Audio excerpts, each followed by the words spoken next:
What is up, YouTube? It's your boy, The Walk 71, replaced Day with a 4, and I am here with my WWE Hell in a Cell 2016 pay-per-view review. This is Raw's second exclusive pay-per-view since this new post-draft, whatever you want to call it.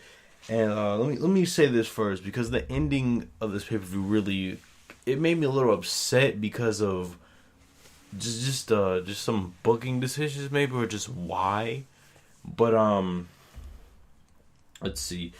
In terms of like wrestling and just straight out, people, going at it, this pay-per-view is pretty good from that point. In my opinion, some booking decisions didn't make any freaking sense at all, to be honest with you. Mainly the main event match, honestly. But we're going to get into it.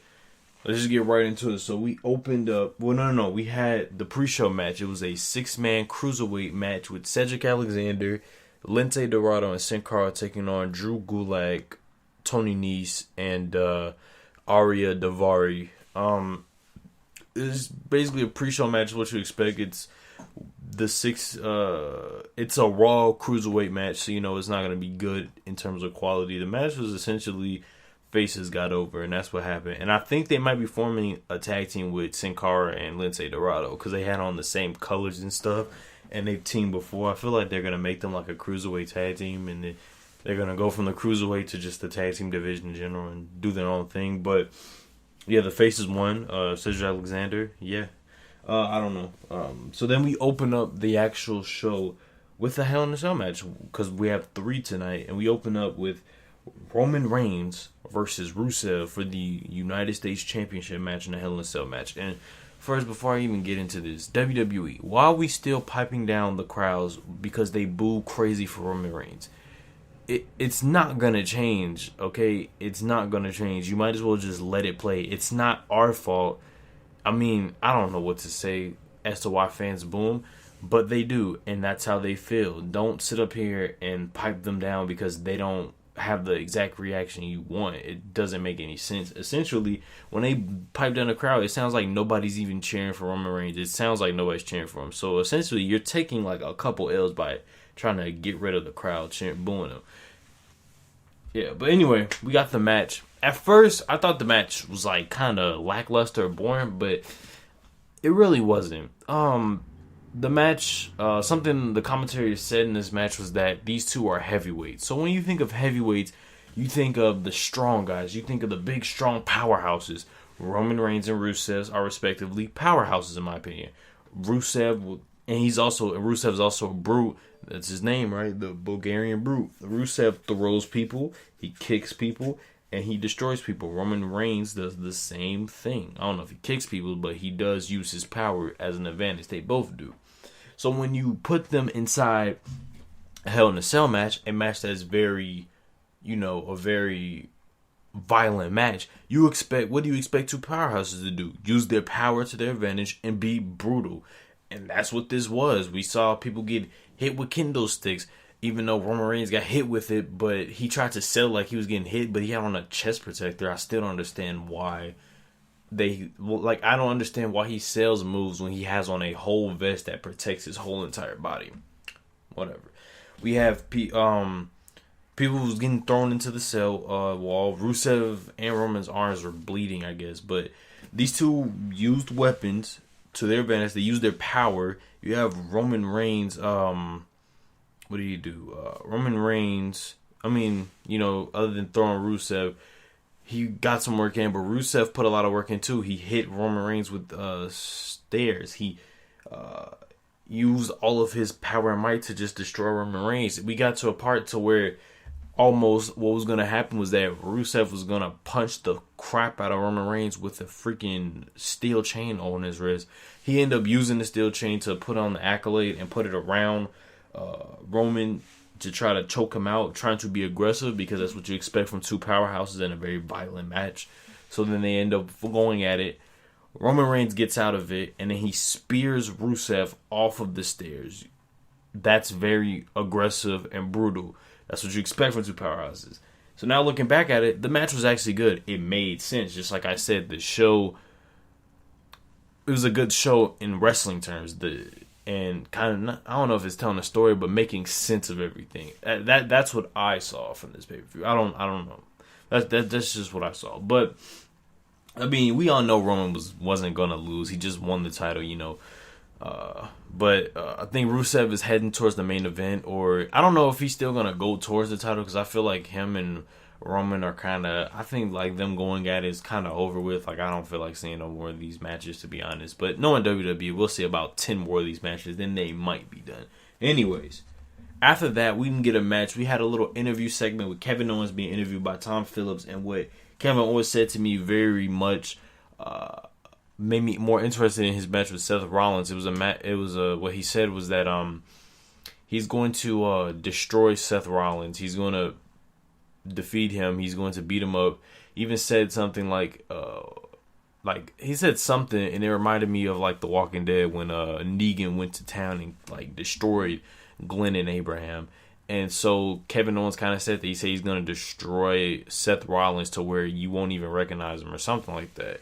And it made me think Kevin Owens should be dominant like 85% of the match. Seth Rollins gets a little bit off offense in, but Kevin Owens wins.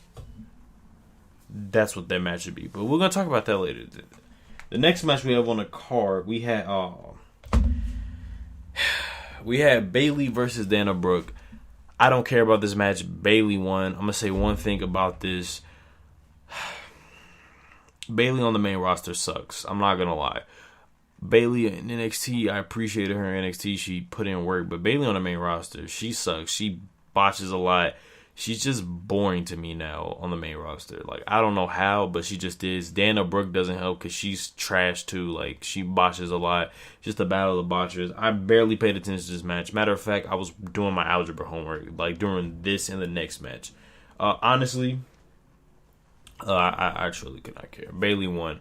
The next match we had a tag team match. We had Enzo and Big Cass versus Gallows and Anderson, just in case you didn't know.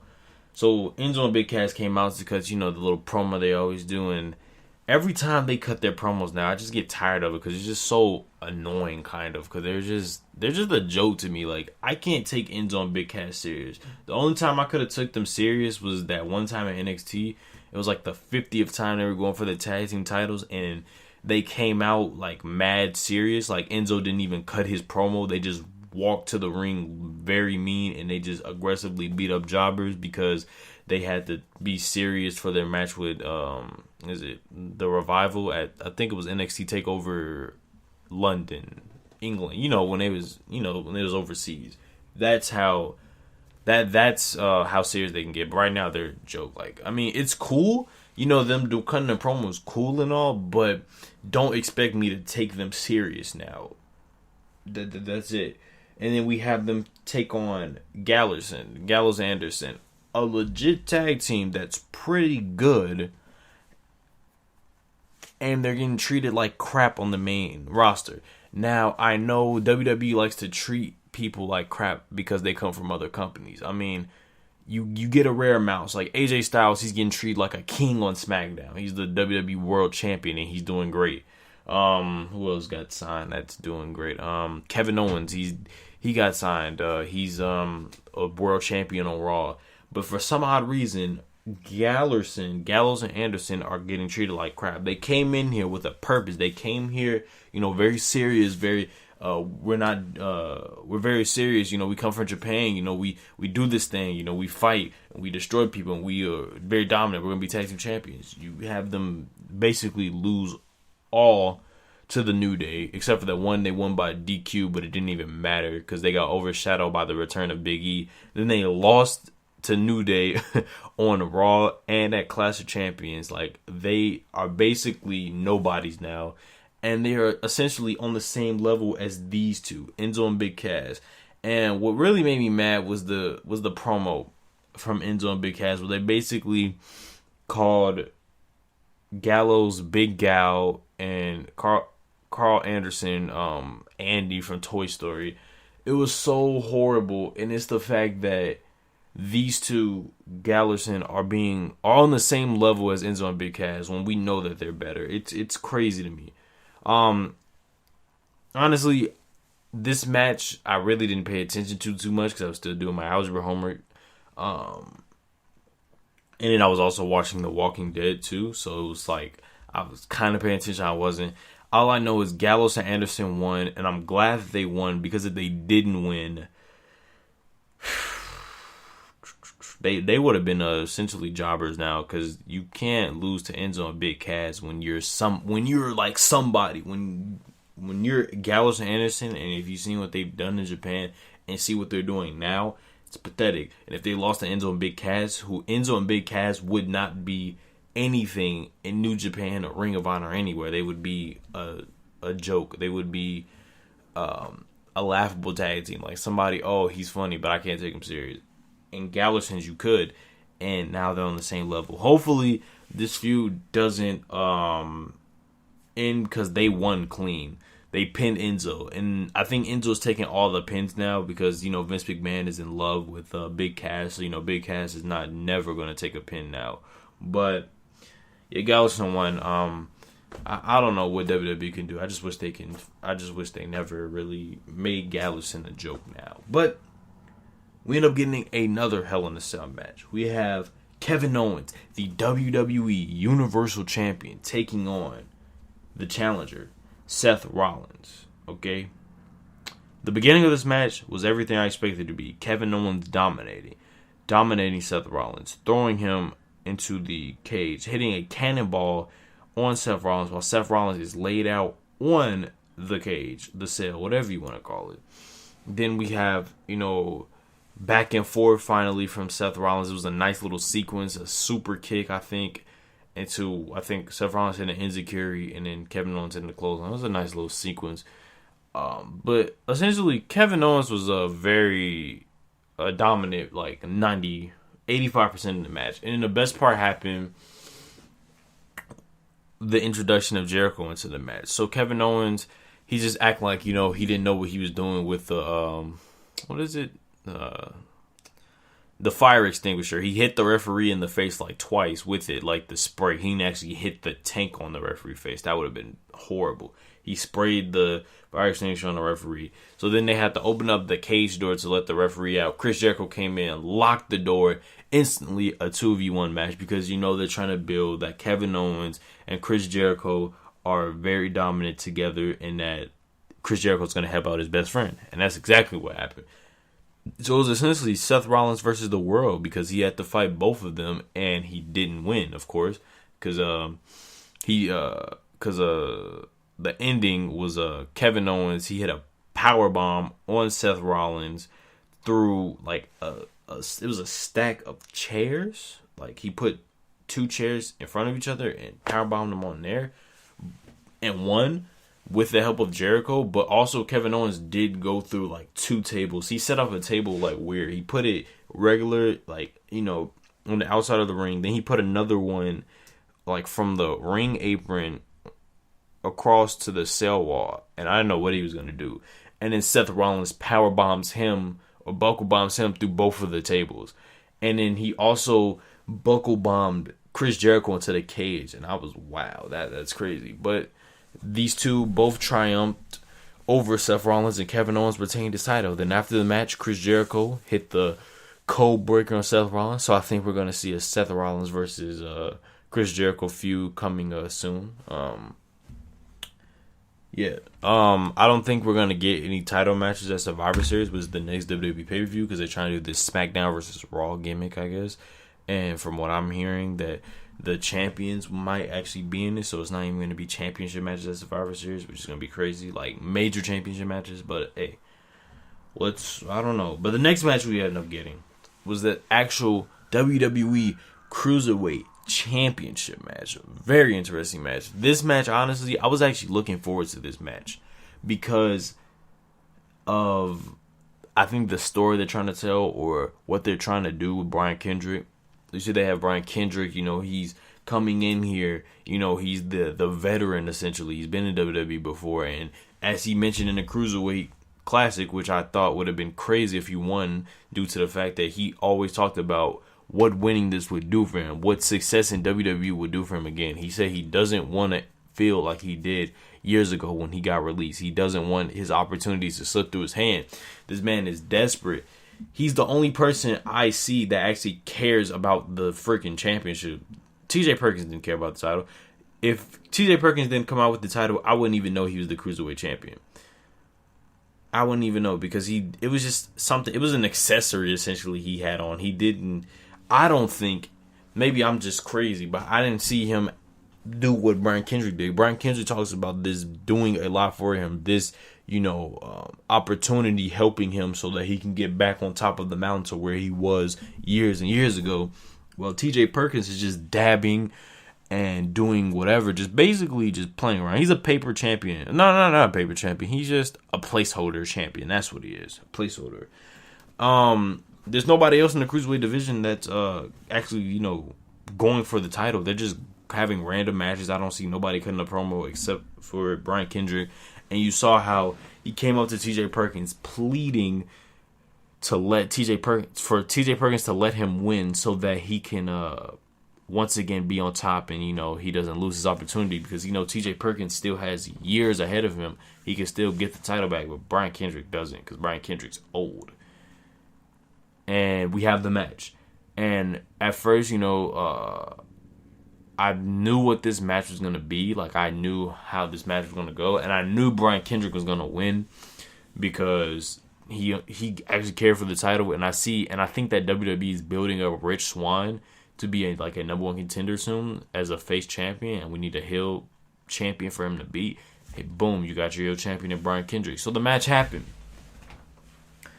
And it was a decent match. It was a nice quality match. It was good.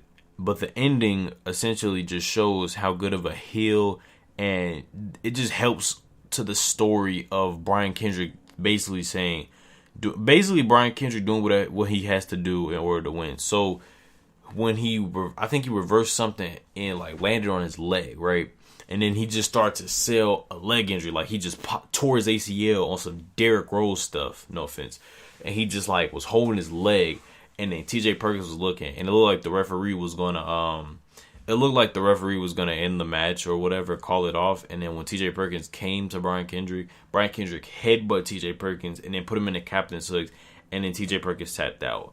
And Brian Kendrick is your new Cruiserweight champion. And I'm very excited that Brian Kendrick is the champion, because he actually cares for the title. Now for TJ Perkins, he's gonna win the title again one day. I don't know if it's gonna be right now.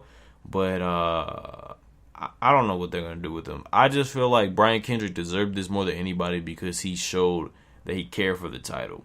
And also, I feel like Rich Swann might win the title next, soon. I don't know how soon, but Brian Kendrick is the new champion. I'm pretty excited about that. Now, let's see what he's going to do as the champion now. It's gonna be interesting, because Brian Kendrick is very interesting right now. So the next match we had New Day versus Cesaro and Sheamus for the WWE Raw Tag Team Championships. So we had a segment earlier. I don't know if it was right before the match. I think it was. Yeah, matter of fact, it was. It was Cesaro and Sheamus backstage, and they were both, all happy with each other, agreeing with each other, being positive, and then they broke out into an argument on some Kane and Daniel Bryan stuff. And that's what this tag team reminds me of. But then the New Day came out. They did the little promo spiel, all this stuff. Kofi Kingston pandering to the crowd because he's from Boston. The funny part is he said, I don't think people know this, but I'm actually, because of the Jamaican thing I used to do, I'm from Boston, man. And they all went crazy. He had on the Rob Gronkowski training shoes. They actually look kind of nice. I like their strap on them. But Kofi Kingston didn't even wrestle tonight. It was Xavier Woods and Big E taking on Sheamus and Cesaro. Honestly, this match was decent, but this feud is not over with. I don't think so, or I don't even know. But the match was pretty good. Sheamus and Cesaro both were equally dominant, And basically, the person who took the most damage was Xavier Woods. He was the one who took all the damage, while Big E laid out all the moves. Because I think that's what Xavier Woods' role is, that he barely wrestles, and when he does, he gets dominated, and he just talks a lot of crap. I think that's what his role is in the New Day, while Kofi Kingston was just on the side, just cheering him on. So Sheamus and Cesaro, they're showing elements of them actually trying to be a tag team. If you saw towards the end, you saw that Sheamus accidentally hit Cesaro with the bro kick by accident, and then he actually saved the pin so that they wouldn't lose the title. Like he took out Big E, and he took out Big E, and then he broke out the pin or something. It was something he did. He saved the titles, but it was just like little stuff, I think, to where Sheamus is trying. He said he's basically forgetting that he's tagging with Cesaro, but he wants a title opportunity. He wants a championship.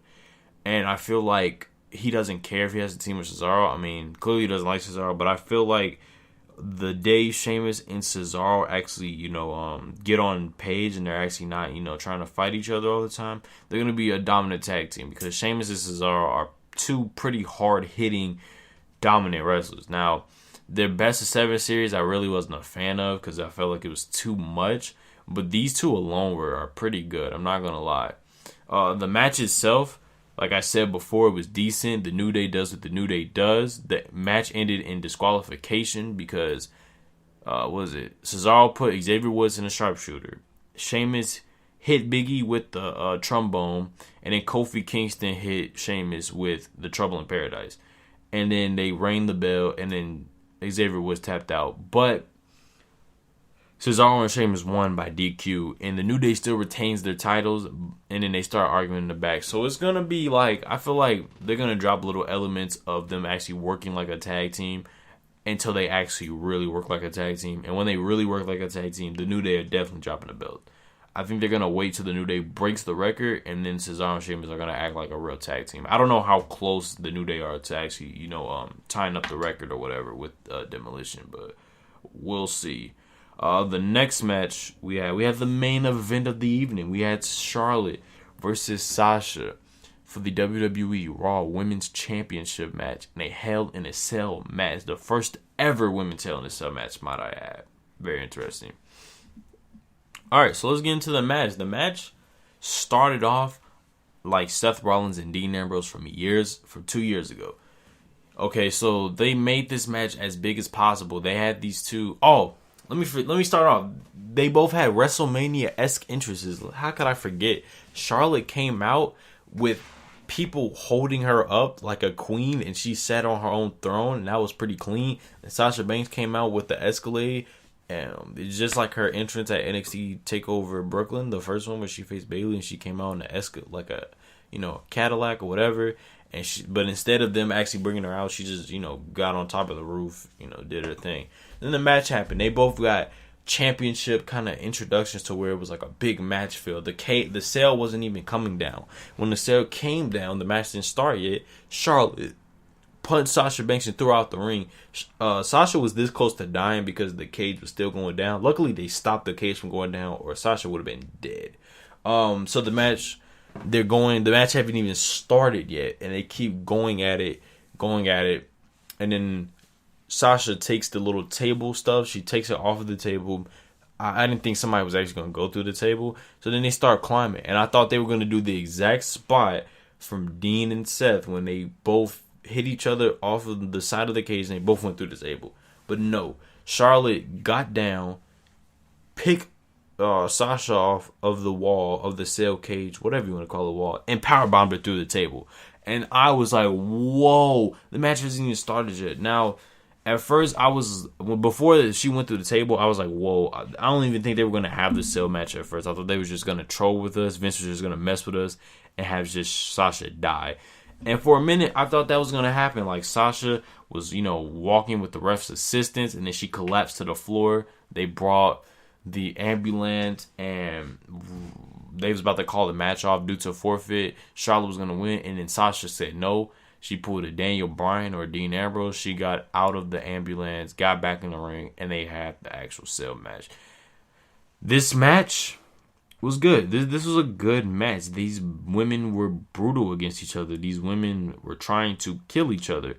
Literally, both of them were like, I feel like Sasha needs to slow down though, because she's going to kill herself in these matches. Like, I got real scared when she did a suicide dive onto Charlotte to the cage door, not the cage door, the cell wall, whatever you want to call it.